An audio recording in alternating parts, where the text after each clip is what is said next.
नमस्कार दोस्तों, welcome back to our another video. दोस्तों उम्मीद करता हूँ आप सभी लोग स्वस्थ होंगे।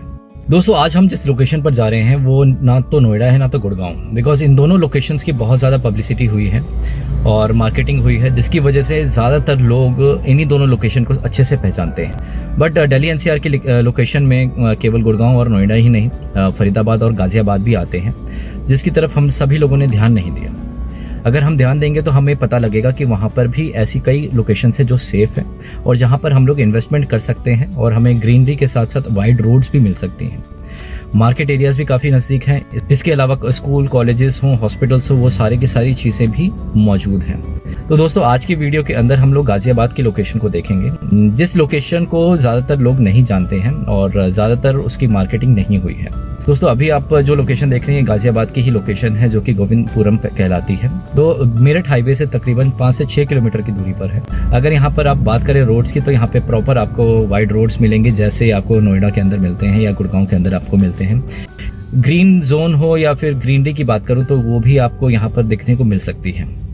दोस्तों यहाँ पर ऑथराइज्ड लोकेशन या अथॉरिटी की लोकेशंस बहुत सारी हैं जिस पर आप इन्वेस्टमेंट कर सकते हैं और वो अभी रीजनेबल रेट्स पर ही अवेलेबल हैं। तो दोस्तों आज आपको मैं ऐसे एक लोकेशन के बारे में बताता हूँ जिस लोकेशन में आप अथॉरिटी के प्लॉट्स पर इन्वेस्टमेंट कर सकते हैं और आप अपने सपनों का घर भी उस पर बना सकते हैं। दोस्तों अभी जो आप लोकेशन देख रहे हैं ये है एच ब्लॉक। यहाँ पर वैसे तो बहुत ज़्यादा रिहाइश है, मार्केट के काफ़ी ज़्यादा नज़दीक है और लोकल कॉलोनी के भी पास में है, जिसकी वजह से यहाँ पर आपको किसी भी चीज़ों की प्रॉब्लम नहीं आती है। चाहे आपको शॉप्स की रिक्वायरमेंट हो, चाहे आपको स्कूल्स की रिक्वायरमेंट हो, चाहे आपको हॉस्पिटल्स की रिक्वायरमेंट हो, सभी कुछ वॉकिंग डिस्टेंस पर ही अवेलेबल है। तो यहाँ पर रिहाइश ऑलरेडी हो चुकी है, जिसकी वजह से यहाँ पर प्लॉट साइजेस आपको आपकी वैरायटी के हिसाब से नहीं मिल सकते। मिलेंगे तो वो आपको रीसेल पर ही मिलेंगे। दोस्तों यहाँ पर जो प्लॉट साइजेस हैं वो 90 मीटर से लेकर आपके 200 मीटर 300 मीटर तक भी गए हुए हैं। आपको अपनी रिक्वायरमेंट के हिसाब से आप यहाँ पर इन्वेस्टमेंट फर्दर कर सकते हैं। गाजियाबाद लाइमलाइट में उस टाइम आया था जब दिल्ली में इंडस्ट्रीज़ को हटाकर एनसीआर के रीजन में शिफ्ट करने के लिए कहा गया था। तो ज़्यादातर इंडस्ट्रीज़ जो थी 80% वो शाहीबाबाद और गाजियाबाद के लोकेशन पर शिफ्ट हुई थी। उसके बाद नोएडा, गुड़गांव और सोनीपत एरियाज़ में या कुंडली एरियाज़ में डेवलप की गई थी फैक्ट्रीज़ को। तो दोस्तों अगर मैं बात करूं 10 साल पहले की गाजियाबाद की और आज की गाजियाबाद में ज़मीन आसमान का अंतर आपको मिलेगा। उस टाइम पर ना ही ठीक से डायरेक्शंस बताए गए थे, ना ही रोडों की हालात उतने अच्छे थे। इवन अगर मैं बात करूं शॉप्स और या डेवलपमेंट की बात करूं तो वो भी ज़्यादा कुछ खास नहीं था। अगर मैं आज बात करूं तो ज़मीन आसमान का अंतर आप लोगों को दिखेगा। यहाँ पर डायरेक्शंस भी प्रॉपर बताई गई हैं, रोड्स की हालात भी बहुत अच्छे हैं। इसके अलावा हाईवे आ जाने की वजह से यहाँ पर डेवलपमेंट बहुत ज़्यादा देखी गई है। कोर्ट की बात करें या हॉस्पिटल्स की बात करें वो भी यहाँ पर तादाद ज़्यादा है। कॉलेजेस हो गए, स्कूल हो गए, इसके बारे में मैं आप लोगों को बता ही चुका हूँ कि तो दोस्तों मैं ये कह सकता हूँ कि अगर आप नोएडा एनसीआर के अंदर आपको आपके बजट के अंदर अगर मकान नहीं मिलता है तो आप इस लोकेशन को भी देख सकते हैं, जो कि नोएडा एक्सटेंशन से अगर मैं बात करूं तो 10 किलोमीटर्स के डिस्टेंस पर है। अगर तिलपत्ता चौक की बात करूं तो 15 किलोमीटर्स के आसपास पे है और अगर ग्रेटर नोएडा की बात करें तो 18 से 20 किलोमीटर के आसपास की रीजन पर है। नोएडा सेक्टर 62 और 63 की अगर मैं बात करूं तो भी 10 और 15 किलोमीटर्स पे है। अगर आपका ऑफिस सेक्टर 62, 63 या फिर नोएडा एक्सटेंशन या फिर ग्रेटर नोएडा के आसपास है तो भी आपके लिए ये लोकेशन सुखद अनुभव दे सकती है, बिकॉज कनेक्टिविटी की यहाँ पर प्रॉब्लम नहीं है। दूसरी अगर मैं बात करूं दोस्तों, ये वो लोकेशन है जहां पर ऑलरेडी अथॉरिटी ने डेवलप करके सारी चीज़ें दी हैं, चाहे वो नालों की बात करें, सीवर की बात करें, लाइट्स की बात करें, स्ट्रीट लाइट की बात करें, आईजीएल की बात करें, सभी कुछ यहाँ पर आप लोगों को अवेलेबल मिलता है। इन लोकेशन पर अथॉरिटी के अलावा कुछ फ्री होल्ड जोन्स भी बनाए गए हैं, हर तरीके की सुविधा मिलेगी। चाहे वो आईजीएल की बात करें, चाहे रोड्स की बात करें, वो सारी की सारी चीज़ें गवर्नमेंट ने प्रोवाइड की हुई है फ्री होल्ड के अंदर भी।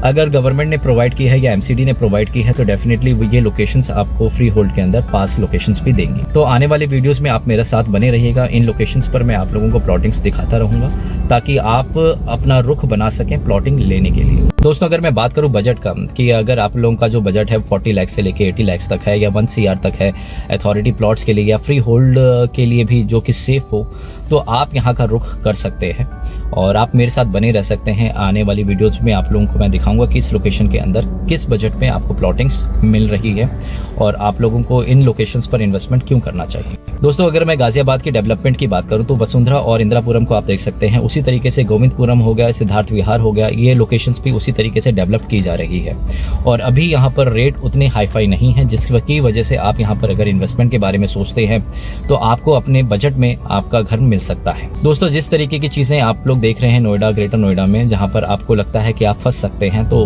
आप इन लोकेशंस का रुख जरूर कीजिए।